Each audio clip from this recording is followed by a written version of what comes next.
Hi, I'm Shira Carpel. And I'm Shayna Gaunt, and we're board-certified behavior analysts. At How to ABA, we provide practical resources, community, and support to ABA professionals. In each episode of our podcast, we will be having real conversations with real people, sharing real stories about ABA. We'll share relevant strategies and actionable tips that will make us all better ABA practitioners. It's the ABA content you need that you're not going to learn in a textbook. It's our 25th podcast episode, and I can't believe we got this far. But in honor of our 25th episode, we thought that we would review the top 5 things that we've learned that we wish we knew when we were new BCBAs. And these are also things that we've talked about with a lot of our guests that we've had on the podcast. So here we go. The top 5 things I wish I knew as a new BCBA. Number 1 is be sensitive to parents and culture. So we talked about this in episode 8 with Ashley Cabral and in episode 10 with Lisa Svetnick. And we talked about, cultural competency and really understanding where our families are coming from who have cultural differences, whether that's because they speak a different language or because they have a different background. But really being sensitive to that and making our treatment decisions with that in mind. We also talked to Vidya Banjari in episode 9 about her perspective from a parent. And, when BCBAs or ABA professionals of any kind come into someone's home and expect to just take over and say, let's do it my way or the highway, it doesn't fly. We really, really need to take into account parental goals and cultural norms. So if we're talking about even something as simple as eating, okay, I'm going to teach your kid how to use a fork. Well, why? And in my culture, we don't do that. We eat with our hands, or we eat these particular meals with our hands. So that's not one of our priorities.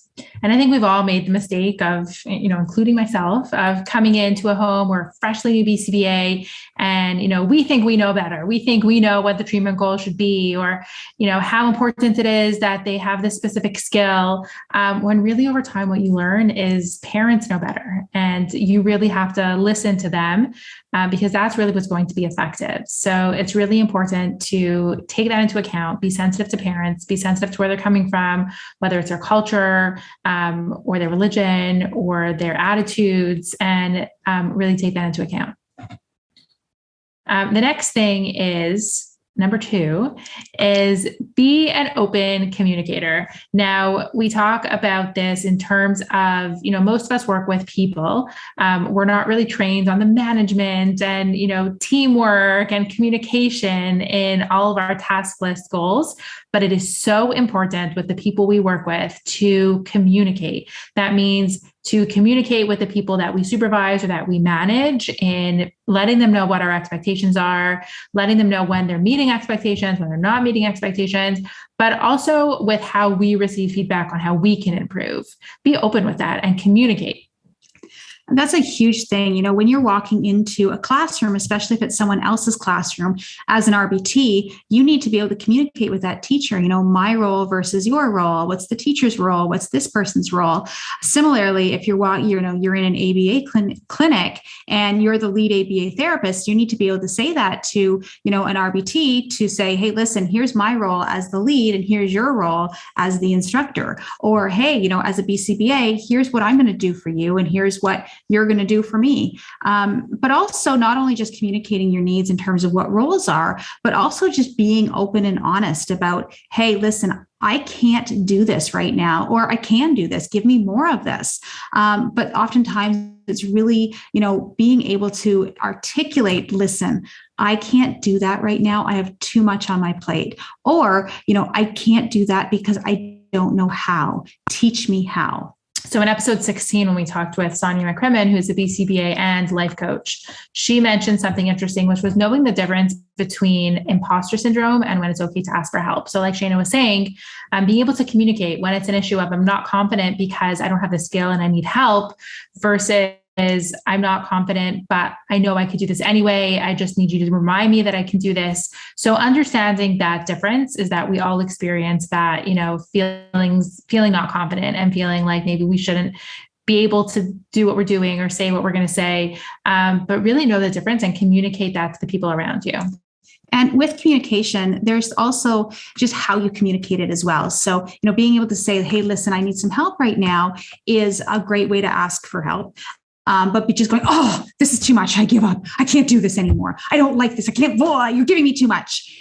It's how it's said as well. So making sure that, when you are asking for help or telling somebody that you can't do something because it's too much for you at this given time, being able to offer solutions with that as well. Listen, can't take this on right now, but next week my schedule clears up. Or, hey, I've got 10 minutes at the end of the day today. If that's not enough time, let me figure this out for 3 days from now. And for those of us who are supervisors or who manage other staff, we're talking about it from a new BCBA's perspective, but also from our perspective, like ask for feedback, ask your staff about how you could do better. Sometimes we'll send out surveys to the staff in terms of like their satisfaction and how supported they feel and any feedback that they want to give to the people that are supervising them. And we need to be open to that. We need to be open to receiving that feedback from them as well, because we want to be able to support them as openly and as well as we can.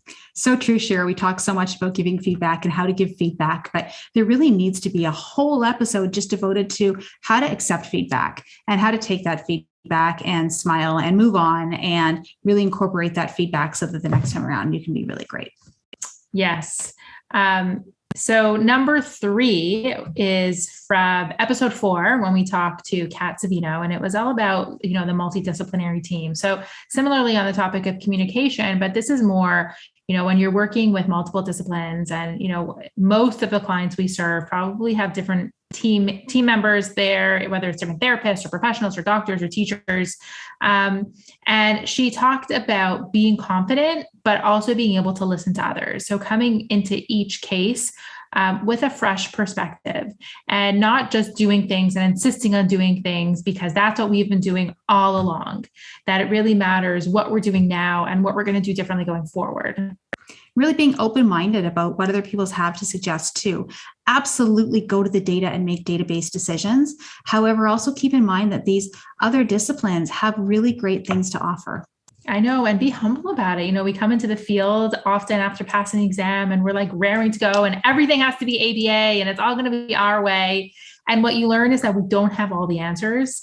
And often I will actually seek out other professionals now because I don't want to have all the answers. I want to participate with them and I want to collaborate with them because I've learned over the years that we just can't do it all. So that humility is really important.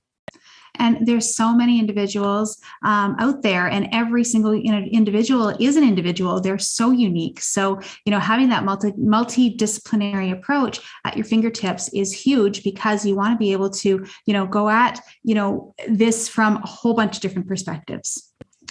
And number 4 is becoming, more important than ever with, having a lot more voices from the autistic community coming out and being able to explain to us about their experience with ABA or their experience with autism. And us as professionals, a lot of us primarily serve the autistic community. We really need to listen to those voices. When we came into the field, many years ago, it didn't exist. These conversations weren't happening. And now that they are happening, we really need to listen to those voices and those individuals who are telling us what the community needs.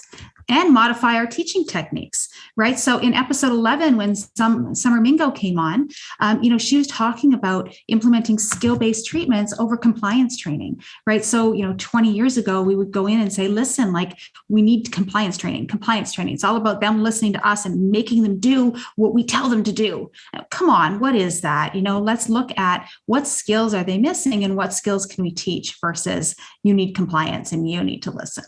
Yeah. And I think with the conversations that we're having with the autistic community is our field is changing and our field has to continue to grow and to improve, which really brings us to our most important and our 5th point that comes up almost every episode. And that's keep learning, keep growing.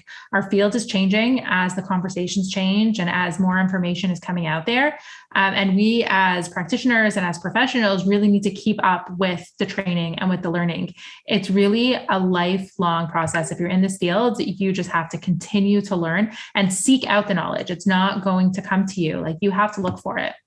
I joke around because, when I was 25, I thought I knew it all. And now that I'm no longer 25, I feel like I don't know anything. Life is really about that learning, and, you don't need to know it all. You may think you do at 20, but you really don't need to know it all. And it's really about knowing where to get that information and how to seek that out. Yeah, I mean, we talked in episode 17 with Tammy Kaiser, who, became a BCBA or is working towards her BCBA, much later after certain life experiences. And, her passion for seeking out the knowledge that she's interested in and she's motivated to learn. We really have to learn from that and continue to seek out, whether you're becoming a BCBA at 25 or at 55, it's continuing to change and to grow and to evolve. So keeping that in mind, that you really have to keep learning.